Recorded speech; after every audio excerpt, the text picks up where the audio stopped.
gagawa tayo ng moist chocolate cake. Yan. Ito yung gagawa natin. Mali flour, margarine, may white sugar, itlog, saka vanilla essence, may milk, siyempre yung flour, cacao, and baking soda, and salt. Nagawa po tayo ng moist chocolate cake. Para guys, ito, mikot-mikot muna natin.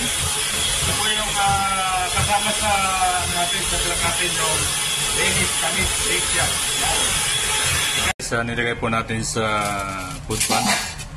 Nilagay po natin sa oven siya ng 180 Celsius. Yan.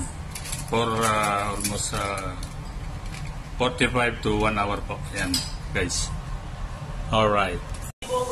Alright guys, ito yung finished product ng ating ginawang chocolate, moist chocolate cake. Yan. Yan po yung gagawin nating New Year's cake. Yan, gagawin po natin bukas yan. Okay guys. Yan po yung ginawa natin kaninang cake. Yan. Yan o.